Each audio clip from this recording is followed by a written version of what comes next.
நமஸ்காரம். உங்கள் அன்பிற்கும் அபிமானத்திற்கும் உரிய வித்யாபுத்திரன் விஆர் ராஜா கொளத்தூர்ந்து பேசுகிறேன். ஸ்ரீ மாத்திரை மக. இது என்னுடைய 631வது வீடியோ. திரிபுரா ரகசியத்தை பார்த்துட்டு இருக்கோம். இப்போ அதனுடைய தொடர்ச்சியை பார்க்கலாம். இன்னைக்கு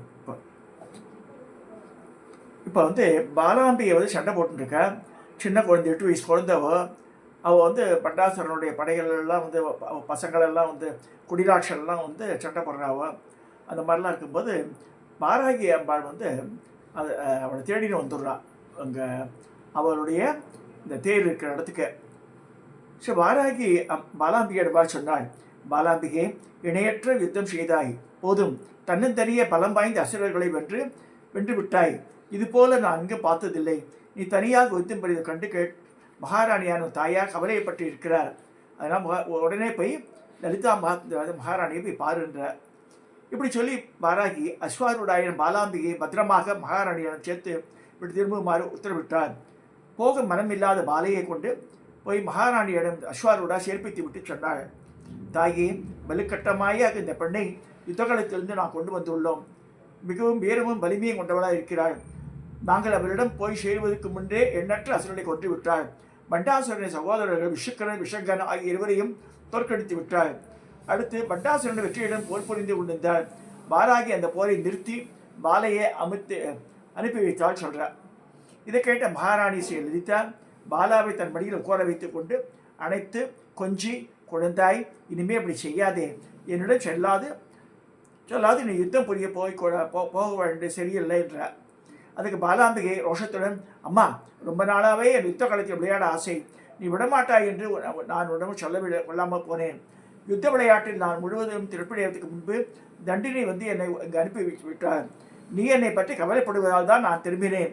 இல்லாவிட்டால் தண்டநாதாவுடைய சண்டை போட்டிருப்பேன் என்றார். இதை கேட்டு திரிபுராம்பிகை பாலையை அணித்து ஆறுதல் சொல்லி அப்படியெல்லாம் பேசக்கூடாது சொல்றார். கிரிச்சக்கரத்தில் வீட்டிருந்த தண்டநாதா பண்டாசுரன் யுத்தம் புரிந்தார். சக்தி படைகளின் தாக்குதலை தாங்க முடியாது ஓடிய அசுரர்கள் விஷுக்கரனும் விஷங்கனும் திரும்ப அழைத்து அந்த போரிப்படியை வைத்தனர். தன் மாயாஜால பலத்தா விஷுக்கரன் சக்தி படைகளை தவித்து வைத்தான். இருளை ஏற்படுத்தி கல்மாரி பொழிய வைத்தான். இதை கண்ட சம்பத்கரி யானைப்படையிடம் விஷுக்கரன் போரிட்டார். அஸ்வாரூடா விஷங்கரனுடன் போரிட்டார். விஷுக்கரின் மாயாஜாலத்தை முறியடிக்கும் அசரத்தை சம்பத்கரி பிரயோகித்தார். அவருடைய யானையும் விஷுக்கரின் யானையும் இரு மலைகள் மோதி கண்ட போல சண்டை போடுறது. விஷுக்கரன் சம்பத்கரின் யானையை அங்குசத்தால் குத்தினான். அவருடைய வில்லை உடைத்து தலையில் அடித்தான். சற்றே மயக்கமுட்ட சம்பத்கரி மீண்டும் எழுந்து அசுரன் தலையில் குத்தினார். அசுரன் தலை பிளந்து கீழே விழுந்தான். சம்பத்கரின் யானை அவனை மிதிக்கப் போன போது பண்டாசுரன் மகன் வேகமாக அவனை அப்புறப்படுத்தினான், காப்பாற்றினான். அஸ்வாரூடா விஷங்கரனும் போரிட்டு அவனை கயிற்றால் கட்டி கொல்லப்போகும் தருணத்தில் அவன் தன் மாயாஜால சக்தியால் அங்கிருந்து மறைந்து விட்டான். தண்டநாதா பண்டாசுரனுடன் கடும் போர் புரிந்தார். தான் தொழில்வேலையை உணர்ந்த பண்டன் மாயாஜாலத்தை உபயோகித்து இருட்டு, சூறாவளி, மின்னல், கல்மாரி, சர்ப்பங்கள், பிணங்கள், நெருப்புகளை உண்டு பண்ணி இந்த பயமுறுத்தினான். வேட்டை நாய்கள், ஓநாய்கள், புலிகள், நரிகள், பேய்கள், சிங்கங்கள், சரபர்கள், சண்ட பேருண்டர்கள் உண்டு பண்ணினான். மாயமருக்கு வஸ்திரங்களால் இவற்றையெல்லாம் தண்டநாதா அழித்தாள். பண்டாசுரன் ஆகாசத்தில் தேருடன் மறைந்து கொண்டு பெரும் பாறைகளை எறிந்தான். இது கண்டு சக்தி படைகள் அஞ்சினர். வாராகி ஆகாசத்தில் பாய்ந்து அங்கு நிலவிய இருளை தன் ஒடியால் விரட்டி மண்டனை கதையால் அடித்தாள். அவன் மயக்கமுற்று கீழே விழுந்தான். தண்டநாதா அவன் தேரை உடைத்து அவன் சாரதியையும் குதிரைகளையும் கொன்றாள். மயக்கம் தெளிந்த பண்டாசுரன் தனது கதையோட ஆகாயத்தில் பாய்ந்த வாராகியோட யுத்தம் புரிந்தான். தண்டநாதா அவனை வீழ்த்தி கொல்லப்போகும் சமயத்தில் பண்டாசுரன் தேவி லட்சுமி வாக்கு பொய்க்காது, தண்டநாதாவின் கையால் எனக்கு மரணம் கிடையாது, பக்தர்களின் விருப்பத்தை பூர்த்தி செய்யும் மகா திரிபுரசுந்தரின் கையால் தான் மரணம் அடைவேன், இதுவே நெடுநாள் பிரார்த்தனை என்று எண்ணினான். அப்போது தண்டநாதா, பண்டாசுரன் உன்னால் கொல்லப்படக்கூடாது, அவனை விட்டுவிடு என்று ஒரு அசிரியை கேட்டது. தண்டநாதா பண்டாசுரனை விட்டுவிட அவன் ஓடி மறைந்து விட்டான். அசுர படைகள் தோற்று ஓடின. காயமடைந்த சக்திகளை ஜெயா என்னும் தலைவி தேவி ஸ்ரீ லலிதையிடம் அனுப்பி வைக்க அவளை அமிர்தேஷி உடனே குணமாக்கி விட்டாள். சம்பத்கரி அஸ்வாரூடா சூழ தண்டநாதா சக்தி படைகளின் தேவி லலிதாம்பிகையை சந்திக்க நேரில் கிளம்பினாள். அடுத்ததாக தண்டநாதா மந்திரனை சென்று வணங்கி போரில் வெற்றி பெற்றதை சொன்னார். மகிழ்ந்த மந்திரனை தண்டநாதாவை அனைத்து பரிசுகள் தந்தாள். அவளை அழைத்து கொண்டு போய் மகாராஜி ஸ்ரீ லலிதாவிடம் போரில் கிடைத்த வெற்றியை சொன்னார். பண்டாசுரன் எங்கிருந்த சேனைகளும் சூன்ய நகரத்துக்கு திரும்பினான். வெளியே வருத்தத்தை காட்டிக்கொண்டான். உள்ளோடு தன் விருப்பப்படி நடந்தது என்று மகிழ்ந்தான். பண்டாசுரன் சொன்னான், என் மனைவியரே கேளுங்கள், என் விருப்பப்படி நடந்தது. நான் ஏன் விசனப்பட வேண்டும்? எனக்கு எது பிரியமோ அதே தான் நாரதரும் கூட சொல்லியிருக்கிறார். மகாதேவியால் கொல்லப்பட்டு சீக்கிரத்தில் நான் அவளிடம் திருப்பி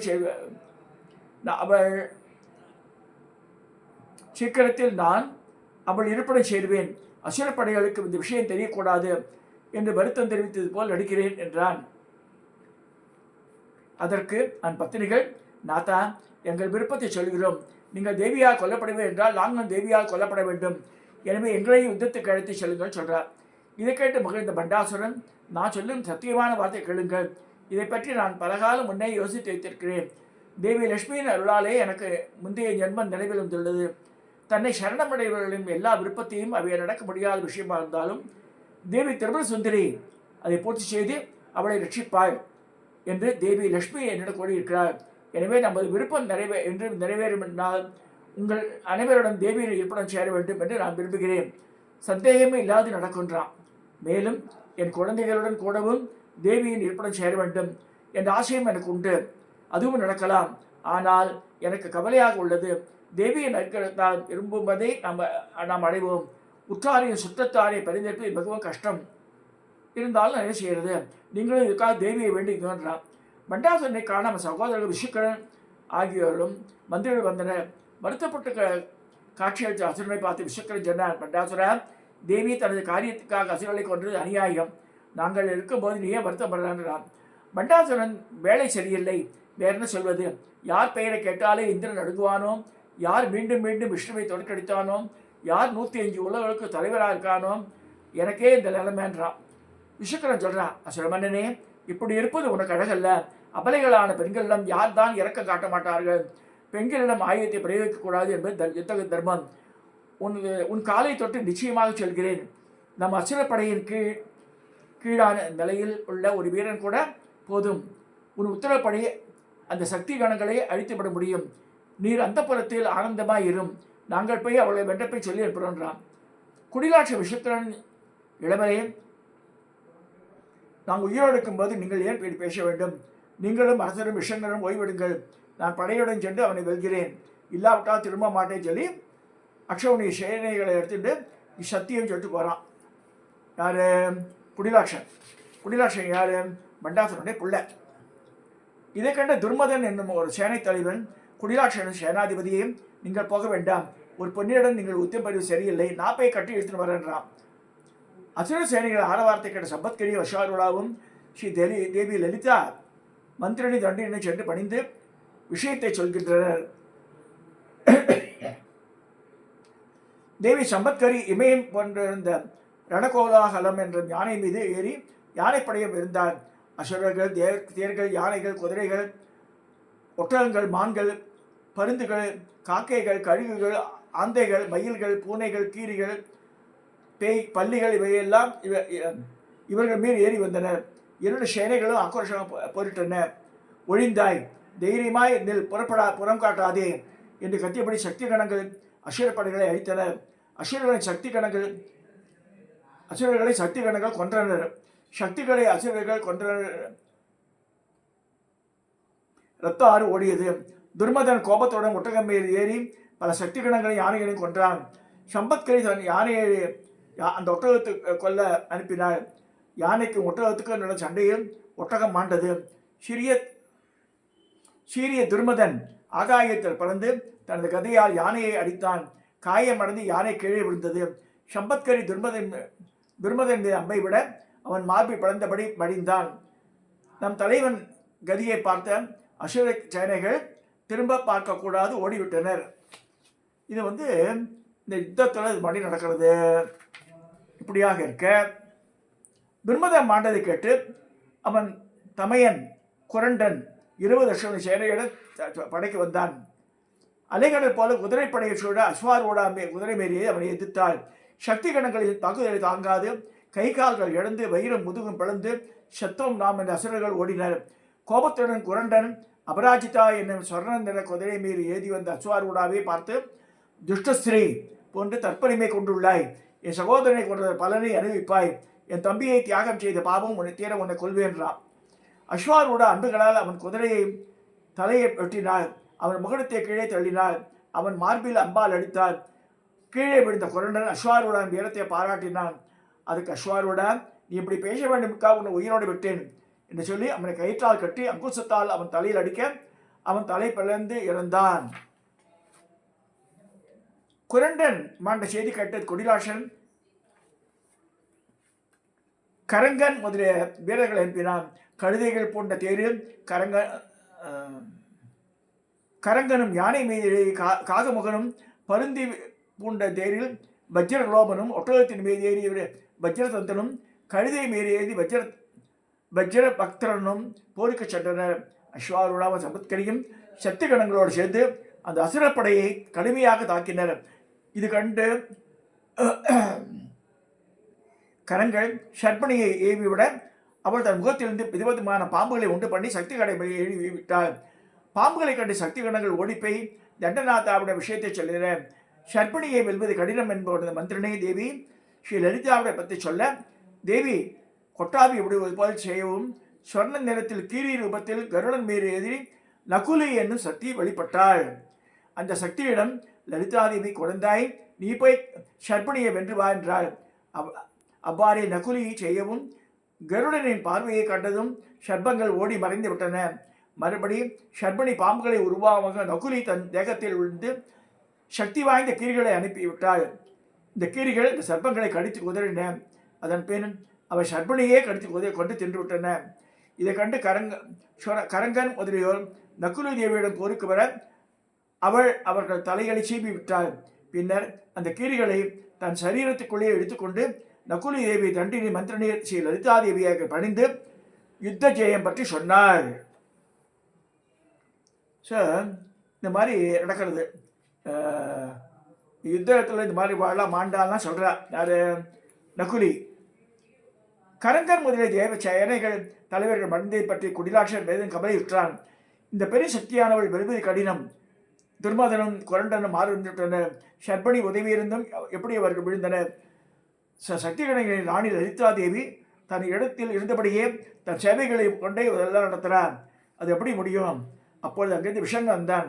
வந்து குடிலாட்சனிடம் தேவி பண்டாசுரனை கொல்லப்பட போவது பற்றியும் அவள் கருணையை நினைத்து பண்டாசுரன் மயக்கத்தில் இருக்கிறான் என்று சொன்னான். அவன் மேலும் சொன்னான், சேனாதிபதி, இதெல்லாம் மாயை கேள். திட்டமிட்டு தம் எதிரியை வெல்ல வேண்டும். யுத்தத்தில் ஜெயத்துக்கு திறமை வேண்டும், திறமைக்கு அறிவு வேண்டும். நான் ஒரு திட்டம் வச்சிருக்கிறேன், என் திட்டத்தை கேள்றான். இன்று மாலை விசுக்கரன் படைகளோடு யுத்தத்துக்கு போகட்டும். எல்லா சக்திகளும் போரில் ஈடுபடுவர். ஸ்ரீ லலிதாதேவி தனியாக இருப்பாள். இரவில் நான் அவளை அணுகி அவளை சுற்றி இருக்கும் காவலர்களை கொன்று அவளை உயிரோடு பிடித்து வருவேன். அப்படி உயிரோடு பிடிக்க முடியாது போனால் கதையால் அவள் தலையில் அடித்து அவளை கொன்று விடுவேன். அவளால் என்னுடன் யுத்தம் செய்ய முடியாது என்றான். இது கேட்ட குடிலாட்ச மகிழ்ந்து, மிகவும் புத்திசாலி நீ. சுக்கராச்சாரியார் பிரகஸ்பதி ஆகியோரிடம் விட சாமர்த்தியம் மிகுந்தவர். நிச்சயம் திட்டம் பலிக்கின்றான். விஷங்கன் ஊருக்கு போய் அரசனிடம் திட்டத்தை சொல்லி விஷுக்கரன் படையுடன் யுத்தகலத்துக்கு அனுப்பி வைத்தான். ஒரு ஒற்றன் மூலமாக மேற்கொண்ட திட்டத்தை அறிந்து கொண்ட மந்திரணி தேவி லலிதாவிடம் விஷயத்தை சொன்னார். தேவி உத்தரவிடம் மந்திரி தண்டினியிடம் குழந்தாய், பண்டாசுரன் பெரிதாக தயார் பண்ணியிருக்கிறான். அவனை தவிர மீதி எல்லோரும் படையெடுத்து வருகின்றனர். நாமும் நம் படையினர் அனைவரிடம் அவளை எதிர்க்க வேண்டும் அப்படிலாம் சொல்கிறார். இதை கேட்ட கோலமுகி எனும் தண்டநாத தேவி லலிதாவை வணங்கி மந்திரனிடம் படையை திரட்டை கொண்டு சென்றார். கடும் யுத்தம் தொடங்கியது. சக்தி கணங்களின் தாக்குதலை பொறுக்க முடியாது அசுரர்கள் அடிபட்டு ஓடினர். விஷுக்கரன் பாலாகன் என்பவனை பார்த்து, சூரியன் தன் சக்தியை உனது கண்களை வைத்துள்ளான். நீ உனது பார்வையிலாயே சக்தி கணங்களை அழித்திடுவாய் என்றான். சூரியன் மீது தவமிருந்து தன் கண் பார்வையாலே எதிரொலி அழிக்கும் பரம்பெற்றவன் பாலாஹகன், காளாமுகன், விகர்ணன், விகடானனன், சுசிமுகன், கராளாட்சன், கரடன் ஆகிய 7 சகோதரர்கள் சக்தி கணங்கள் தன் பார்வையாலே நோக்க சக்தி கணங்கள் உடம்புவது பெரிதாக எரிய ஆரம்பித்தது. பெருந்தாகம் ஏற்பட்டது. குஷ்டம் தாங்காது ஆனைகளும் குதிரைகளும் அமைதிட்டன. மந்திரினி தண்டினியை தவிர மற்ற எல்லோரும் இதனால் பாதிக்கப்பட்டனர். இதை அறிந்த மந்திரணி திரஸ்கரணி என்ற சக்தியை எண்ணவும் அவள் மைவண்ண குதிரையில் அங்கு வந்தாள். அவள் அனுப்பியதின்றி யாரும் அவளை காண முடியாது. கண்ணுக்கு தெரியாத திரஸ்கரணியும் அமிர்தேஷியும் யுத்தகலம் சென்றனர். திரஸ்கரணி அசுரப்படைகள் மீது ஆயுதங்களை பிரயோகித்தார். அந்தகன் என்னும் மந்திரத்தை உபயோகித்து அசுர கண்களை உருளாக்கினார். அவர்கள் தலைகளை துண்டு போட்டு எரிந்தார். சக்தி கணங்கள் மிகுந்து ஆரவாரம் செய்தனர். மடிந்த சக்திகளை அமிர்தேஷி அமிர்தம் பொழிந்து உயிர்ப்பித்தாள். மந்திரனையும் தண்டநாதாவும் திரஸ்கரணியை தழுவி அரிய செயலை செய்தாய் என்று மெச்சினர். இன்றைக்கு இந்த அளவோட இந்த திரிபுரா ரகசியத்தின் மகாத்மிய காலத்தினுடைய கதையை நிறைவு செய்கிறேன். இதை சப்ஸ்கிரைப் பண்ணுங்க, ஷேர் பண்ணுங்க, லைக் பண்ணுங்க.